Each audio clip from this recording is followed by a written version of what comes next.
La fonction achat est une fonction stratégique, qu'on se le dise. Bonjour Romaric Servagent-Hilst. Bonjour Jean-Philippe Denis. Romaric, vous êtes professeur à Kedge Business School.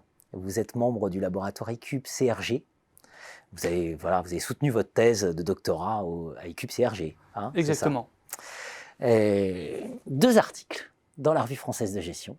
Alors publiés, vous êtes plusieurs auteurs, avec Siem Ben Hamoud Jouini, avec Agathe Gillin, avec Benjamin Leyani, avec Aurore Haas. Et Anne Dumas. Et Anne Dumas. On ne va pas citer toutes les institutions, sinon là on ne s'en sort plus.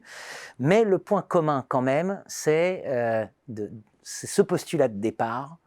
Il y a un sujet derrière la fonction achat, qui est un sujet relationnel, il y a un sujet de collaboration. L'achat, ce n'est pas la vision forcément, ça peut être ça aussi, mais ce n'est pas forcément la vision traditionnelle du grand méchant acheteur qui tord le cou et étrangle ses fournisseurs, pour faire simple. Est-ce que c'est un bon résumé, pour commencer? C'est un bon résumé, et en effet, la fonction achat bouge, puisque traditionnellement, c'était plutôt le méchant acheteur, et qui est en train justement de mûrir et d'arriver, on va dire, à un stade de maturité, à un nouveau job, voire un job du futur, qui est l'acheteur innovation, sur lequel nous nous sommes penchés dans ces deux articles. On va y venir, cet acheteur innovation. Avant d'aller vers cet acheteur innovation, on va parler un peu de l'acheteur étrangleur. Ça nous permettra d'autant plus mesurer le saut, le changement de paradigme. L'acheteur étrangleur, pourquoi il a mauvaise réputation? Parce que dès qu'on pense délocalisation, dès qu'on pense externalisation, tout ce qui est au cœur de tous les débats aujourd'hui, c'est-à-dire comment on a pu avoir une pénurie de masques, comment on a pu se retrouver avec de tels problèmes logistiques, il y a cet acteur un peu absent des débats, qui est l'acheteur. Alors c'est un exécuteur des bases œuvres, en effet, sur ce type de problématique, mais ça a été aussi pendant la crise. Il a été révélé et cité par Angela Merkel, d'ailleurs, comme étant une des ressources clés pour pallier ces pénuries d'achat et puis réparer ce qui n'avait pas fonctionné en amont. Donc il y a vraiment ce côté pile et ce côté face de l'acheteur.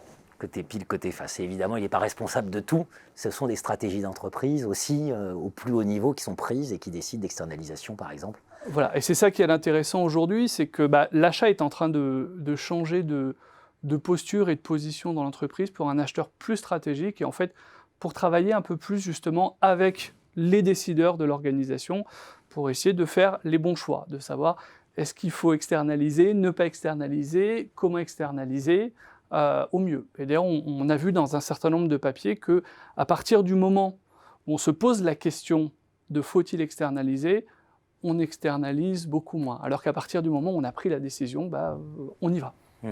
C'est ça. Alors maintenant, allons côté pile. Voilà, après le côté face, le côté sombre, le côté clair de la force. Donc là, on parle collaboration, on parle partenariat, on parle open innovation. Voilà, c'est ça que vous nous expliquez dans ces deux textes. C'est une fonction l'acheteur innovation. Ce qu'on explique dans ces deux textes, c'est qu'en fait, face au nouveau contexte d'innovation intensive, et l'innovation ne se fait plus tout seul. Mais collaborer avec ses clients, avec ses fournisseurs, avec des startups quand on est un grand groupe, et collaborer de manière efficiente, c'est absolument pas naturel. Et pour ça, depuis à peu près une dizaine d'années, en Europe tout particulièrement, il y a une nouvelle fonction qui a commencé à se créer, qui est la fonction achat-innovation, et qui vient travailler sur comment on réussit à collaborer sur le long terme entre start-up et grands groupes, entre fournisseurs innovants et clients qui ont envie d'innover avec leurs fournisseurs. Immédiatement, on a en tête un changement de compétences. Enfin, voilà, c'est changement identitaire, changement de compétences. Voilà, changement de compétences complet, puisqu'en fait, ça mélange à la fois la boîte à outils de l'ancien acheteur, de savoir comment on va gérer les relations avec ses fournisseurs, mais à les adapter à chacune des situations, mais également changement de la palette, puisqu'en fait, l'acheteur innovation, c'est à la fois mythique, à la fois le notaire, et également le thérapeute familial. C'est-à-dire qu'il va être en capacité de faire matcher, de faire se rencontrer les partenaires innovants à l'extérieur, être en capacité de trouver le meilleur contrat pour ces partenariats, et puis après d'essayer de réparer les pots cassés ou réparer les accros dans le contrat de mariage, parce que ça peut arriver en B2B également. Alors ce mouton à 5 pattes, vous lui voyez 4 rôles. Il prospecte, il connecte, il accompagne dans la contractualisation et il gère les problèmes. C'est ça les 4 rôles de l'acheteur innovation. Les 4 rôles, c'est prospecter, c'est-à-dire d'aller faire son marché, d'aller regarder en interne quels sont les besoins de ses clients internes, et puis d'aller voir à l'extérieur, d'aller à Vivatech, à TechInnov, au salon maison et objets, et essayer de voir ce qui se fait et comment il pourrait connecter des idées nouvelles à l'extérieur et puis les ramener à l'intérieur de cette entreprise. Puis ensuite, il va travailler à trouver les bonnes connexions en disant, par exemple, j'ai un fournisseur de téflon. Le téflon, en fonction de la personne que j'ai en face de moi, je vais dire, tiens, regarde, j'ai trouvé du téflon. Ou alors, j'ai trouvé un palier lisse autolubrifiant. Ou alors, j'ai trouvé un fournisseur de polytétrafluoréthylène. En fonction de ces interlocuteurs, il va falloir s'adapter pour qu'il y ait la bonne compréhension et pour faire en sorte, justement, qu'ils réussissent à se matcher. Puis ensuite, la question va se poser de dire quel type de relation on veut avec ce partenaire innovant. Est-ce qu'on veut juste passer une nuit avec lui ou passer toute la vie? Et donc, quel type de contrat on doit mettre en place?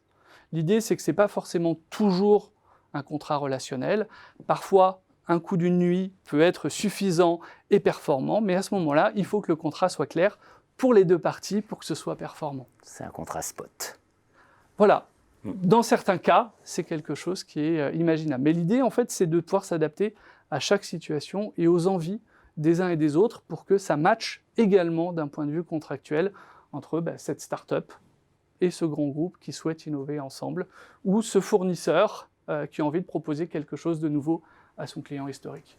Évidemment, alors ça d'ailleurs, vous l'évoquez très bien dans ces 2 textes, la position de cet acheteur innovation dans l'entreprise, c'est complexe, parce qu'il faut faire le match entre l'externe et l'interne, entre l'interne et l'interne, voilà, c'est un acteur en effet, il a un peu gatekeeper. Voilà, il a une position un petit peu déjà nouvelle, donc il ne rentre pas dans les cases établies, il n'y a pas de fiche de profil.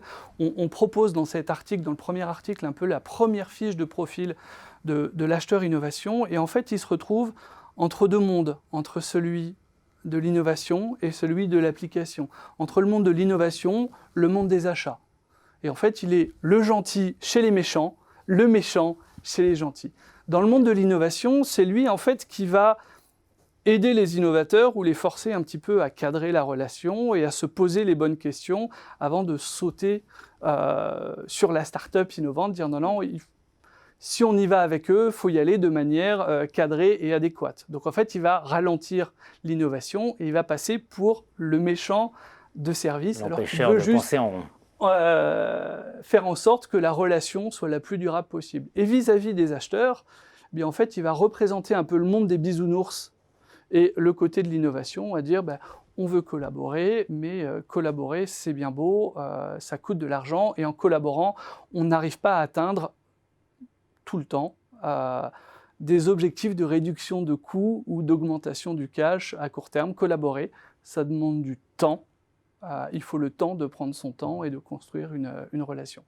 Donc c'est un petit peu, en fait, cette question de légitimité qui se joue pour l'acheteur innovation, de dire comment je m'inscris dans ce paysage nouveau pour le contexte des entreprises, mais également pour le fonctionnement en interne, et comment je me fais accepter à la fois par les acheteurs et à la fois par les innovateurs. 2 études de cas, voilà, aéro et auto. Quels enseignements de ces 2 cas? Alors, les enseignements de ces 2 cas, c'est que l'acheteur innovation existe, nous l'avons rencontré et nous le décrivons, et nous décrivons justement sa spécificité, notamment par rapport aux acheteurs plus traditionnels, plus classiques, plus historiques.